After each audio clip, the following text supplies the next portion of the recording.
ও বান্দা, তোর এত টেনশন কিসের রে? আমি আল্লাহ তো তোর জন্য আছি। সুবহানাল্লাহ।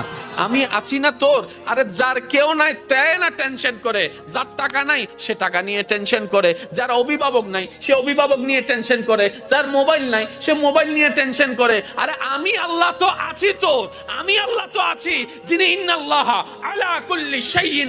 আমি আমার আল্লাহকে রাখতে জানি, আমি আমার আল্লাহকে ধরে রাখার মতো ধরে রাখতে জানি নাই, যার কারণে তো টেনশন আমাকে স্পর্শ করেছে। সেজন্য দেখবেন আল্লাহ ওয়ালা যারা হয়, মাথার উপর ছাদ নাই কিন্তু টেনশন ছাড়া মুখে হাসি আছে, পেটের মধ্যে খাবার নাই মুখের মধ্যে কিন্তু টেনশন ছাড়া হাসি আছে, যার উজ্জ্বল দৃষ্টান্ত এই পৃথিবীকে চাক্ষুষ ভাবে দেখিয়ে দিয়েছেন কারবালার ময়দানে ইমাম আলী মাকাম ইমাম হুসাইন রাদিয়াল্লাহু তাআলা। সুবহানাল্লাহ।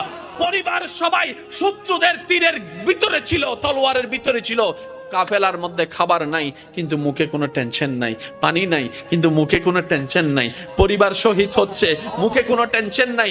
জগৎ জিজ্ঞেস করে, ও ইমাম হুসাইন, এই কঠিন মুহূর্ত আপনি এত খুশি মনে আছেন কিভাবে?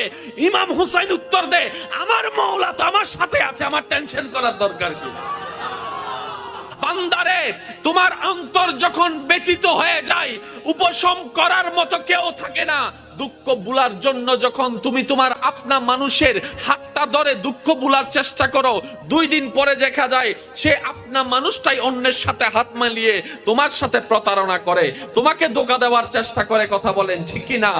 বান্দারে, তুমি যখন অশ্রুসিক্ত নয়নে কান্না করতে থাকো, কার জন্য কি করেছি, কে আমার জন্য কি করেছে, সেই হিসাব মিলাতে মিলাতে বান্দা একবার দেখো না আমি রবের দিকে। সুবহানাল্লাহ।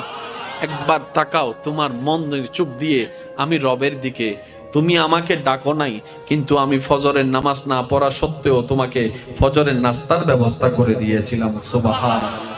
বান্দা, তুমি আমার জমিনে দাঁড়িয়ে 1000 গুনাহ করেছো আমার আদেশ অমান্য করে, কিন্তু আমি তোমার পা ভেঙে দিই নাই, বরং হাঁটার জন্য শক্তি দিয়েছি। বান্দারে, তোমার প্রতিটা মুহূর্তে কেউ তোমার খেয়াল রাখে নাই, আমি রহমানের রহমত তোমার খেয়াল রেখেছে। সুবহানাল্লাহ।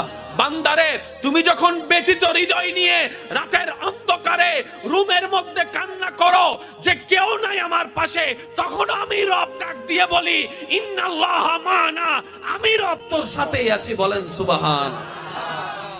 ফাযকুরুনি, তুই বান্দা আমাকে ডাকতে দেরি, আযকুরুকুম, সারা দিতে আমার দেরি হবে না। ফাযকুরুনি, বান্দা তুই আমাকে স্মরণ করতে দেরি, আযকুরুকুম, তোকে